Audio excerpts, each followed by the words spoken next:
নমস্কাৰ আজি আলোচনা কৰিবলৈ লৈছো ইংৰাজী ব্যাকৰণৰ পাৰ্টস অফ স্পীচৰ যি 8টা ভাগ আছে তাৰে এডজেক্টিভৰ বিষয়ে আলোচনা কৰিবলৈ লৈছো আৰু এডজেক্টিভটো আমি অসমীয়াত কি বুলি কওঁ বিশেষণ বুলি কওঁ তলত এটা বাক্য দিয়া হৈছে সি ইজ এ বিউটিফুল গাৰ্ল আৰু এই বিউটিফুল শব্দটো সেন্টেন্সটোত হাইলাইট কৰি দিয়া হৈছে এই বিউটিফুল শব্দটো এই সেন্টেন্সটোত হাইলাইট কৰাৰ অৰ্থ এটো হৈছে যে এই সেন্টেন্সটো বিউটিফুলটো হৈছে এডজেক্টিভ বিউটিফুলটো কি হৈছে ছোৱালীজনী ধুনিয়া বুজাইছে ধুনিয়া গুণটো বুজাইছে এতিয়া আমি সমকৈ সেই ধুনিয়া গুণ বুজাইছে বুলি কওঁতে গম পাইছো যে গুণটো এডজেক্টিভৰ ভিতৰত গুণ যদি বুজায় কোনোবা এটা পদে যদি গুণ বুজায় তেতিয়াহলে হেতু এটা এডজেক্টিভৰ ভিতৰত পৰিব এডজেক্টিভৰ ভিতৰত পৰা ৱৰ্ড হ'ব এতিয়া আমি এডজেক্টিভৰ আমি যদি সংজ্ঞা ক'বলৈ যাওঁ যি পদে নাউন প্ৰনাউনৰ দুখ গুণ অৱস্থা সংখ্যা পৰিমাণ আদি বুজায় তাকে এডজেক্টিভ বুলি কোৱা হয় আৰু ইংৰাজীত ডেফিনেশ্যনটো কেনেকৈ হ'ব an adjective is a word that qualifies a noun or pronoun এতিয়া আমি এডজেক্টিভৰ আমি সংজ্ঞাটো পালো এতিয়া মন কৰিবলগীয়া যে এডজেক্টিভ বিলাক সাধাৰণতে নাউন বিশেষ্য আৰু প্ৰনাউনৰ আগত বহে অৱশ্যে কোনো বক্তব্যক অধিক শক্তিশালী কৰাৰ বাবে কেতিয়াবা নাউন বা প্ৰনাউনৰ পিছতো বহিব পাৰে যেনে this is a black cat milk is white honey is sweet এটি এই গুটেই তিনটা বাক্যত নাউন বা প্ৰনাউনক কি কৰিছে এই যিকিটা ব্ল্যাক হোৱাইট সুইট এই এডজেক্টিভ কেইটাই বক্তব্যটোক কি কৰিছে অধিক শক্তিশালী কৰিছে এতিয়া মিল্ক ইজ হোৱাইট বুলি কওঁতে সেই মিল্ক টু যে বগা সেই কথা সেই বক্তব্যটোক সেই হোৱাইটটোৱে কি কৰিছে অধিক শক্তিশালী কৰিছে এয়া হনি ইজ সুইট এতিয়া মৌ মিঠা এতিয়া সেই মৌ মিঠাটোক মিঠা ক'বলৈ যাওঁতে এই সুইটটোৱে কি হয় সেই বক্তব্যটোক অধিক শক্তিশালী কৰিছে আৰু সেই কাৰণে কি কৰিছে এই হনি ইজ সুইট বুলি কওঁতে এই হনি নাউনটোৰ সাধাৰণতে আমি কৈছিলো যে নাউন বা প্ৰনাউনৰ আগত এডজেক্টিভ হয় এতিয়া এই বক্তব্য কেইটা শক্তিশালী কৰাৰ স্বাৰ্থত কি কৰিছে এই এডজেক্টিভ কেইটা পিছত বহিছে এতিয়া আমি এডজেক্টিভৰ প্ৰকাৰৰ বিষয়ে আলোচনা কৰিম এডজেক্টিভৰ কেনে ধৰণৰ ভাগ কৰিব পাৰি কেনে ধৰণে ভাগ কৰিব পাৰি কাইন্ডস অফ এডজেক্টিভৰ ভাগ আমি এডজেক্টিভক 6টা ভাগত ভাগ কৰিব পাৰো এডজেক্টিভ অফ কোৱালিটি যাক আমি অসমীয়াত গুণবাচক বিশেষণ বুলি কওঁ তাৰ পিছত 2 নম্বৰটো হৈছে এডজেক্টিভ অফ কোৱান্টিটি পৰিমাণবাচক বিশেষ্য বুলি কোৱা হয় 3 টো হৈছে এডজেক্টিভ অফ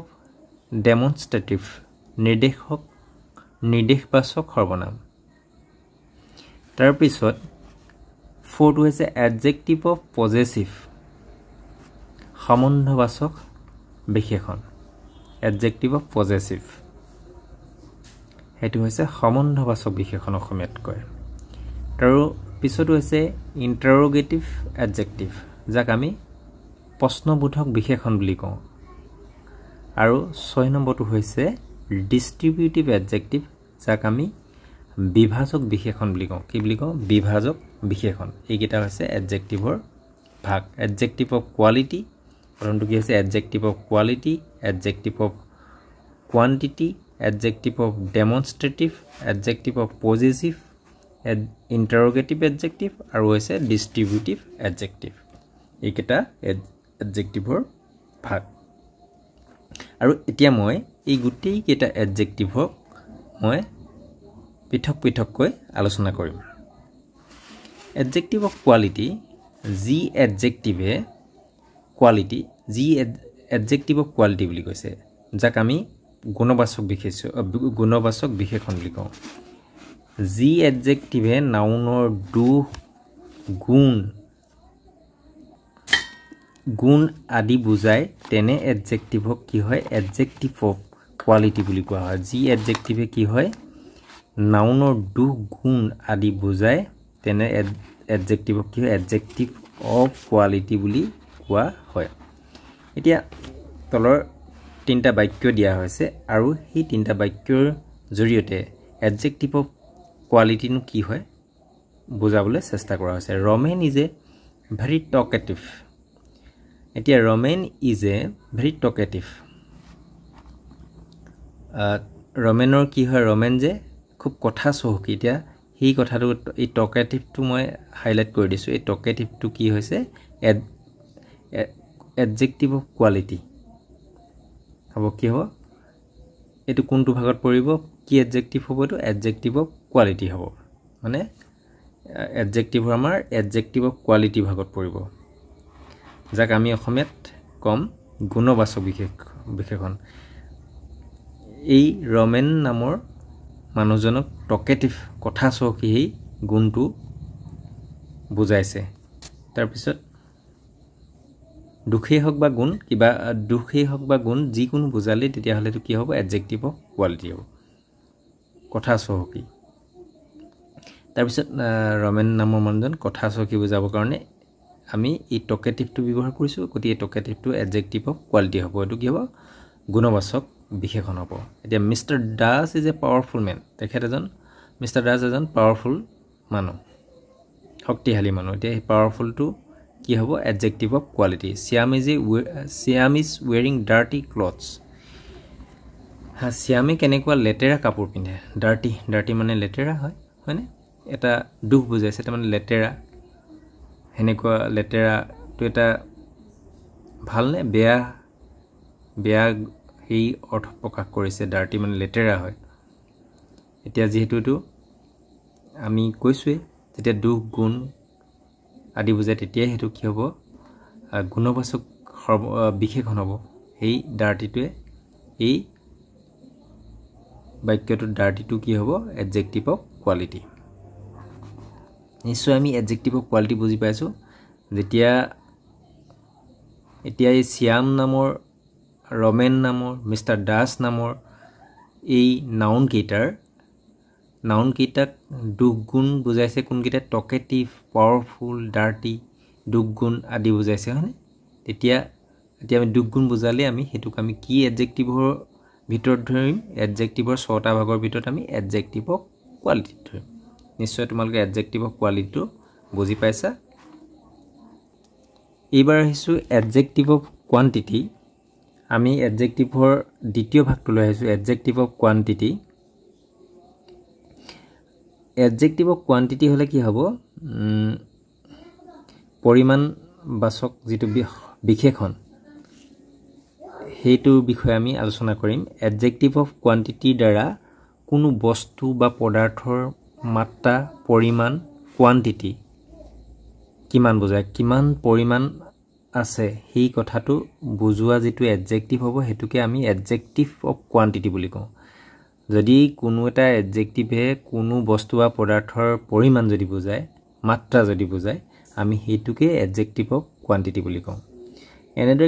এনেধৰণৰ কিছুমান এডজেক্টিভৰ উদাহৰণ হ'ল some much little enough no all ইত্যাদি এই some much little বা enough no all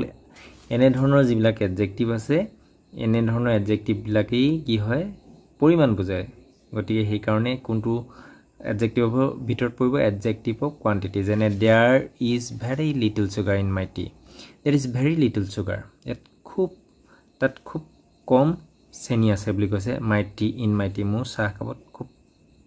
কম চেনি আছে সেই কথাটো এতিয়া লিটলটোৱে পৰিমাণ বুজাইছে চেনি পৰিমাণটো বুজাইছে সেইকাৰণে এইটো কি হ'ব এডজেক্টিভ অফ কোৱান্টিটি পৰিমাণ বুজালে আমি গম পাইছোঁ adjective of quantity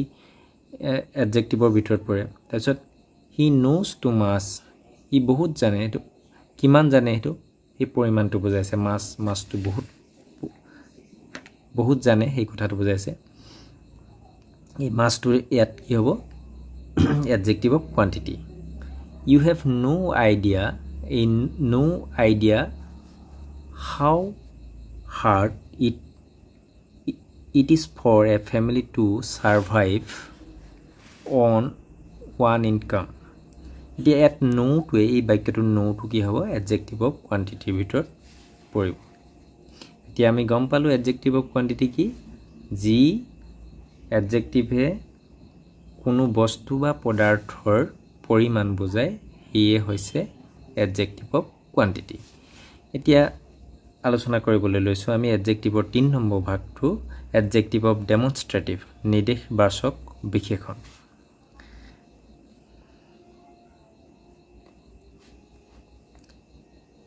demonstrative adjective হে কি কৰে demonstrative adjective হে সংকেত কৰে যে আমাৰ অভিপ্ৰায় আমাৰ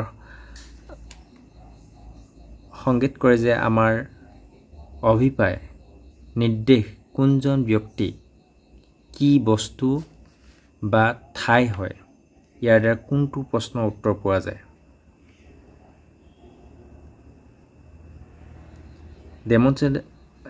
demonstrative adjective কি সংকেত কৰে আমাৰ অভিপ্ৰায় কোনজন ব্যক্তি কি বস্তু বা ঠাই হয় ইয়াৰ দ্বাৰা কোনটো প্ৰশ্নৰ উত্তৰ পোৱা যায় হেতু এতিয়া সোৱা যেনে such this that these those ইত্যাদি হৈছে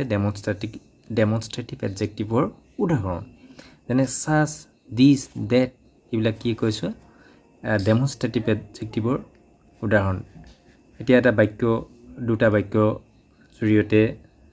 বুজাই দিবলৈ চেষ্টা কৰা হৈছে those are my books এতিয়া কোনজন ব্যক্তি কি বস্তু those are my books কৰি দেখুৱাইছে এতিয়া নিৰ্দেশ কৰিছে কিটোৱে those are my books খিনি হুবিলাক those টোৱে মোৰ কিতাপখিনি কি কৰি দিছে those are my books এই বাক্যটো কি হৈছে হুবিলাক মোৰ কিতাপ বুকস খিনি কি কৰি দিছে নিৰ্দেশ কৰি দিছে কোনবিলাক এই কোনবিলাক মোৰ কিতাপ হেই কথাটো নিৰ্দেশ কৰি দিছে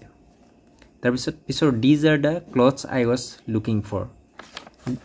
these are এইবিলাকেই হিবিলাক কাপোৰ বুলি কৈছে যিবিলাক মই বিচাৰি আছিলো I was looking for কাপোৰখিনি হে বিশেষ কাপোৰখিনি নিৰ্দেশ কৰি দিছে হয়নে এই কাৰণে এটো কি হ'ব নিৰ্দেশক বাচক বিশেষণ বিশেষকৈ বুজাই দিলে যেতিয়া নিৰ্দেশ কৰি দিয়ে তেতিয়া হলে আমি সমকৈ ক'বলৈ গলে তেতিয়া হেই adjective হৈ হ'ব adjective of demonstrative এবাৰ আহিছো আমি adjective of possessive এটা possessive adjective ৰ দ্বাৰা কোনো ব্যক্তি বা বস্তুৰ ওপৰত নিজৰ অধিকাৰ প্ৰকট কৰা যায় নিজৰ কোনো বস্তু বা ব্যক্তিৰ ওপৰত নিজৰ অধিকাৰ প্ৰকট কৰা যায় possessive adjective ৰ উদাহৰণ যেনে my তে my মোৰ বুলি ক'লে নিজৰ অধিকাৰটো কৈছে your তোমাৰ অধিকাৰটো সাব্যস্ত হয় his তাৰ কি হয় ব্যক্তি বা বস্তুৰ ওপৰত কি হয় নিজৰ অধিকাৰ দিয়া your his her its their our ইত্যাদি যেনে এতিয়া কোনো এটা মই বাক্য এটা লিখি দিছো this is our school this is our school এই কি হয় স্কুলখনক কি হয় স্কুলখন যে আমাৰ হেই কথাটো কি কৰিছে অধিকাৰ দৰে স্কুলখন যে আমাৰ হেই কথাটোত অধিকাৰটো সাব্যস্ত কৰিব বিচৰা আছে this is our school হয়নে এই our school তেতিয়া এই our টো কি হ'ব এই বাক্যটোত adjective of possessive ৰ ভিতৰত পৰিব এইবাৰ আহিছো adjective ৰ আমি পঞ্চমটো ভাগলৈ এডজেক্টিভ অফ ইণ্টাৰোগেটিভ প্ৰশ্নবাচক বিশেষণ যেতিয়া আমি নাউনৰ বিষয়ে প্ৰশ্ন সুধিব বিচাৰোঁ তেতিয়া ইণ্টাৰোগেটিভ এডজেক্টিভ প্ৰয়োগ কৰা যেতিয়া আমি নাউনৰ বিষয়ে প্ৰশ্ন সুধো তেতিয়া আমি কি এডজেক্টিভ অফ ইণ্টাৰোগেটিভ বা প্ৰশ্নবাচক বিশেষণ প্ৰয়োগ কৰোঁ এনে ধৰণৰ কিছুমান এডজেক্টিভ হৈছে what which whose এই what which whose আদি হৈছে কি হ'ব এই কাৰ কোনবিলাক এডজেক্টিভৰ ভিতৰত পৰে এডজেক্টিভ অফ ইণ্টাৰোগেটিভ মানে প্ৰশ্নবাচক বিশেষণৰ উদাহৰণ হ'ব what which whose আদি হৈছে ইণ্টাৰোগেটিভ এডজেক্টিভৰ উদাহৰণ আৰু এই এডজেক্টিভ কেইটা কিহৰ বিষয়ে আমি নাউনৰ বিষয়ে প্ৰশ্ন সুধিবলৈ ব্যৱহাৰ কৰোঁ গতিকে ই কি হ'ব ইণ্টাৰোগেটিভ এডজেক্টিভৰ উদাহৰণ হ'ব নিশ্চয় বুজি পোৱা হৈছে ইয়াৰ পিছত আমি আহিছো ডিস্ট্ৰিবিউটিভ এডজেক্টিভ যাক আমি বিভাজক বিশেষণ বুলি কওঁ এতিয়া ডিস্ট্ৰিবিউটিভ এডজেক্টিভে বহুত ব্যক্তিৰ মাজত কি হয় প্ৰত্যেকক বিশেষকৈ বুজায় বহুত ব্যক্তিৰ মাজত প্ৰত্যেকক বিশেষকৈ বুজায় যেনে ইজ এভৰি আইডাৰ নাইডাৰ আদি হৈছে এই ডিস্ট্ৰিবিউটিভ এডজেক্টিভৰ উদাহৰণ ডিস্ট্ৰিবিউটিভ এডজেক্টিভ কি বুলি ক'লে আমি কি বুলি ক'লো যি এডজেক্টিভে বহুত ব্যক্তিৰ মাজত বিশেষকৈ প্ৰত্যেকক বিশেষকৈ বুজোৱা হয় সেই এডজেক্টিভকে ডিস্ট্ৰিবিউটিভ এডজেক্টিভ বুলি কোৱা হয় আমি এতিয়া এডজেক্টিভ কাক বোলে গম পোৱাৰ লগতে এডজেক্টিভৰ বিভিন্ন ভাগবিলাকৰ বিষয়ে গম পালো আজি পাঠ ইমানতে সামৰিছো পুনৰ এটা পাঠৰ সৈতে পুনৰ লগ হ'ম ধন্যবাদ